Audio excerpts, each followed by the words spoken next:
La mano y los pies aquí son extremidades que Jesús utiliza para ilustrar las acciones que expresan caídas espirituales. Por ejemplo, habla de malas acciones. Dice, si tu mano te es ocasión de caer.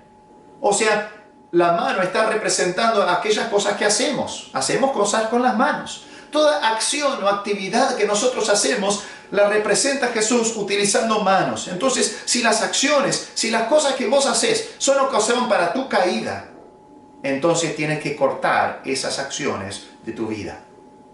Luego habla de los pies también. Si tu pie te es ocasión de caer, los lugares a donde vamos, podemos hablar de un mal testimonio. Si tu testimonio te es ocasión de caer y va a causar caer a otros, entonces tienes que cambiar aquellas cosas de tu testimonio, de tu carácter, de los lugares a donde vas. Pero también habla del ojo.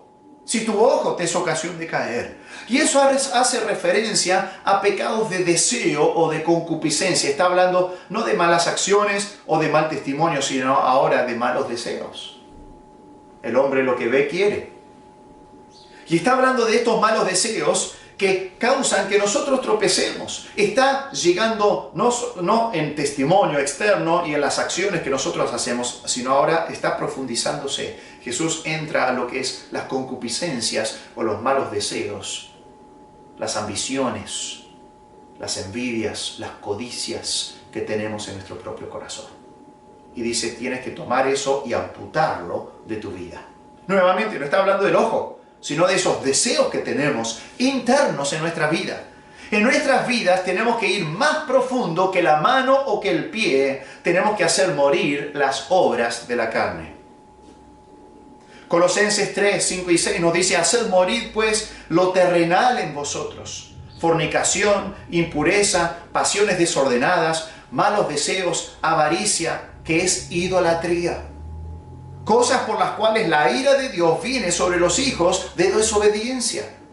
Así que Pablo nos dice que tenemos que amputar esas cosas, tenemos que hacer morir lo terrenal en nosotros. Y no está hablando solamente de algunas actividades o acciones o testimonio externo, sino ir bien profundo en nuestro corazón y quitar esos malos deseos y esas avaricias que nosotros tenemos.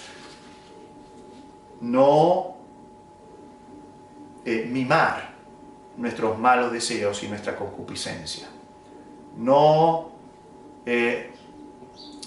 alimentar los antojos de nuestra carne, sino cortar y echar de la vida. Muchas veces una persona tiene que quitar cosas o relaciones que causan tropiezo en su vida. Una persona que tiene problemas con el alcohol, por ejemplo, tendrá que quitar de su casa toda botella con alcohol. Tendrá que quitar de sus lugares frecuentes todo bar o esquina en donde toman. Tendrá que también cortar de su vida aquellos amigos con los cuales tomaba. Tiene que hacer amputación radical. Es decir, tendrá que hacer una amputación radical de todo cuanto puede causarle tropiezo. Hay negocios en los cuales no podrá comprar. Hay amigos que no podrá mantener. Hay fiestas a las que no podrá asistir. Todo por mantener una vida de santidad. Todo por obedecer a Dios y evitar tropezar en el pecado. Quizás alguien diga, pero eso es demasiado drástico. Cambiar los amigos, cambiar los lugares donde voy, hacer una reforma tan grande, quitar de mi vida cualquier cosa que me haga tropezar. Eso es muy drástico, pero notemos las palabras de Cristo. A la mitad del versículo 8 dice, mejor te es entrar en la vida cojo o manco que teniendo dos manos o dos pies ser echado en el fuego eterno. Mejor. Jesús quiere lo mejor para vos. Y Él sabe lo que es mejor para vos. Y te lo dice. Dice, mejor es entrar en la vida que ser echado en el fuego eterno. Eso es lo que Cristo quiere para vos. Un escritor bíblico, William Hendrickson, dice esto: la cirugía debe ser radical. En este mismo momento y sin ninguna vacilación hay que quemar el libro obsceno, destruir el cuadro escandaloso, condenar la película destructora del alma, cortar el lazo social muy íntimo pero siniestro y descartar los hábitos perniciosos. En la lucha contra el pecado, el creyente debe pelear con valor e intensamente, dando golpes al aire no sirve. Pero cabe destacar aquí una pregunta. ¿Por qué habla de ser echado en el infierno si Jesús estaba hablando a creyentes? Creo que por dos razones. En primer lugar, no estar dispuesto a una amputación radical puede ser un indicio de que la persona no es salva. Sabemos que el creyente no pierde su salvación. La enseñanza acerca de la seguridad eterna es una enseñanza bíblica. Se enseña a través de todo el Nuevo Testamento. Pero no querer declararle la guerra al pecado en su vida puede ser un indicio que una persona nunca fue salva.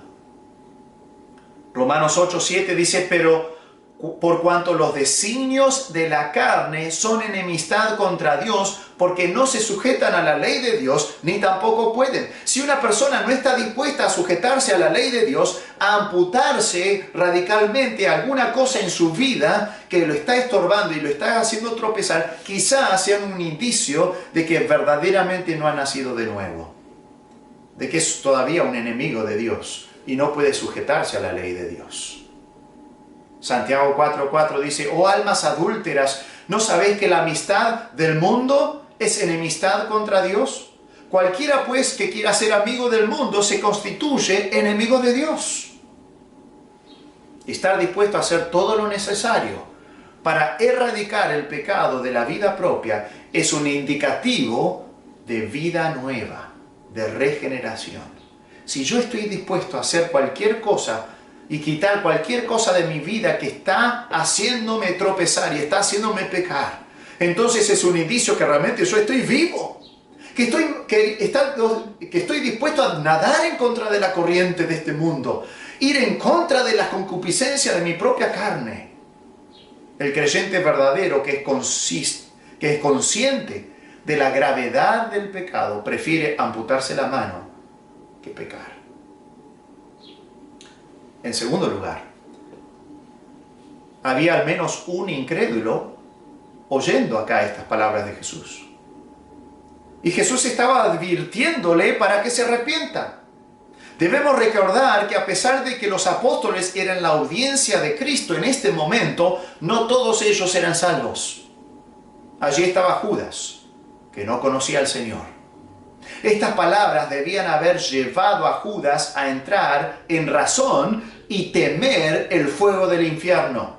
Haberse dado cuenta de que él no estaba en los caminos de Dios, de que él no había puesto su fe y confianza en el Señor Jesús, que él era un apóstol, había sido escogido por Cristo, había sido dado autoridad para echar fuera demonios y hacer milagros, pero no tenía vida espiritual en su vida. Y estaban andando en los caminos anchos y amplios que llevan a la destrucción y a la perdición. Él no estaba dispuesto a hacer una amputación radical en su vida. Y ahora estaba siendo advertido que si no estaba dispuesto a hacer algo así, para abandonar el mal camino, que en su camino iría a la destrucción y perdición. Recordemos, él había utilizado su mano para extraer dinero de la bolsa que tenían para sus propios intereses. ¿No dice eso en Juan 12:6? Que él sustraía de la bolsa que tenían, ¿no?, de dinero que por ahí entraba para poder alimentar a Jesús y a los discípulos mientras predicaban y viajaban predicando de ciudad en ciudad. Habían personas que les donaban dinero y Judas era el tesorero. Y él tenía la bolsa y entonces él hacía los pagos, las compras y las cosas así, pero él sustraía para su propio beneficio de ese dinero y usaba su mano de esa manera para pecar. Él usaría también sus pies para ir a los principales sacerdotes y ofrecerle entregar al Señor. Él usaría también sus ojos para admirar las 30 piezas de plata por las cuales vendió al maestro. Él no estaba dispuesto a hacer una amputación radical para evitar pecar. Así que veamos el camino para evitar los tropiezos. En primer lugar, cultivar la comunión con Cristo. ¿Cómo podemos hacer para evitar estos tropiezos y no ser parte de este ay del mundo o ay de aquel hombre por quien vengan los tropiezos? ¿Cómo podemos evitar tropezar en nuestra propia vida? Cultivar la comunión con Cristo. La vida de santidad no es una opción para el creyente regenerado, sino la forma natural de vida. El creyente es santo por la comunión con Dios, la comunicación de vida con Cristo. Pablo dijo, para mí el vivir es Cristo. Filipenses 1:21. Cuando vivimos diariamente en esa comunión, el Espíritu Santo de Dios hará morir las obras de la carne. Romanos 8:13 nos dice, porque si vivís conforme a la carne moriréis, mas si por el Espíritu hacéis morir las obras de la carne, viviréis. Hermanos, tenemos que ser llenos del Espíritu y vivir en comunión con Cristo para hacer morir las obras de la carne. Para cortar esas cosas y echarlos de nosotros. En segundo lugar, controlar el cuerpo. Debemos tomar medidas drásticas cuando intentamos deshacernos de lo que nos causa pecar. Y algunas veces nosotros en nuestra propia vida sentimos que nuestros deseos, nuestras concupiscencias, nuestra carne nos tira hacia la pereza, nos tira hacia hacer cosas de satisfacer nuestros propios gustos. Pero Pablo dice esto en 1 Corintios 9, 26 y 27. Así que yo de esta manera corro, no como a la aventura. De esta manera peleo. O sea, esta pelea cristiana, esta batalla cristiana, esta carrera cristiana, él se disciplinaba. De esta manera peleó. Dice, no como quien golpea el aire. ¿Vieron los boxeadores? Antes, mientras están calentando, mientras están practicando, y van golpeando el aire. Sí, están practicando, pero Pablo dice, yo no hago eso. Golpear el aire para el cristiano no sirve. Yo golpeo mi cuerpo. No significa que se lo llenaba de moretones, ni que era un masoquista. Lo que está diciendo es esto. Dice, sino que golpeo mi cuerpo y lo pongo en servidumbre. Figurativamente golpeaba su cuerpo. O sea, él no le daba todos los gustos a su cuerpo. Dice, sino que ponía su cuerpo en servidumbre. No sea que habiendo sido heraldo para otros, yo mismo venga a ser eliminado. Pablo decía, no todas ganas de mi cuerpo está bien. No todo deseo de mi cuerpo está bien. Y yo no voy a ser esclavo de los deseos de mi cuerpo, sino que voy a poner a mi cuerpo como siervo, como bajo servidumbre de mi mente cristiana, de mi mente renovada por la palabra de Dios. Y no voy a permitir de darle gustos a mi cuerpo cuando no tengo ganas, cuando estoy con deseos malos. Pablo estaba diciendo, yo me voy a abstener de un montón de cosas y no permitirle a mi cuerpo gustos que pueden llevarme a desobedecer o a tropezar en mi camino cristiano. En tercer lugar, ser constantes en la oración. La mejor actuación para la victoria sobre la tentación es el ejercicio continuo y reiterado de la oración. Jesús nos enseñó a orar, ¿no? Y no nos metas en tentación, mas líbranos del mal. También le dijo a sus discípulos, velad y orad para que no entréis en tentación. El espíritu a la verdad está dispuesto, pero la carne es débil. Jesús puede socorrerte. Pídele ayuda. Hebreos 2:18 dice, pues en cuanto él mismo, hablando de Cristo, padeció siendo tentado, es poderoso para socorrer a los que son tentados. En cuarto lugar, debemos tomar la salida provista por Dios. Cueste lo que cueste. Dios socorre y siempre da una salida. Recordemos que 1 Corintios 10:13 dice, no os ha sobrevenido ninguna tentación que no sea humana. Pero fiel es Dios que no os dejará ser tentados más de lo que podéis resistir, sino que dará también, juntamente con la tentación, la salida para que podáis soportar. Pero hermanos, tenemos que tomar esa salida, cueste lo que cueste. Y en quinto lugar, recordar la recompensa. Santiago nos dice en capítulo 1, versículo 12, bienaventurado el varón que soporta la tentación, porque cuando haya resistido la prueba, recibirá la corona de vida que Dios ha prometido a los que le aman.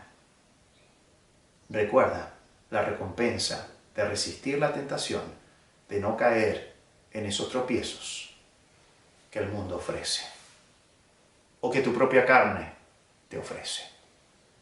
Jesús hace este lamento para llamar la atención a personas que están perdidas, viviendo en pecado, caminando en dirección al infierno. Y si vos estás en esa situación hoy, Jesús te está llamando al arrepentimiento.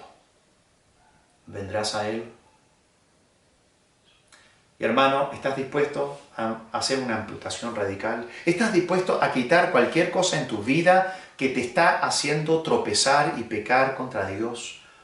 Y por ende también haciendo pecar a otros y tropezar a otros. Que el Señor nos dé su gracia para que podamos estar dispuestos y decir, Señor, cueste lo que cueste, voy a quitar esto y echarlo de mí, porque prefiero honrarte a ti antes que pecar. Vamos a orar. Padre Celestial, gracias te damos por este pasaje que nos enseña acerca de la gravedad del pecado. Nos muestra acerca de estos tropiezos que hay en el mundo, que sabemos que son necesarios, son parte de la vida caída, mundana, bajo maldición en este mundo. Pero Padre Celestial, no deseamos ser agentes personales para la caída de otros. Ayúdanos a no hacer tropezar a otros a pecar.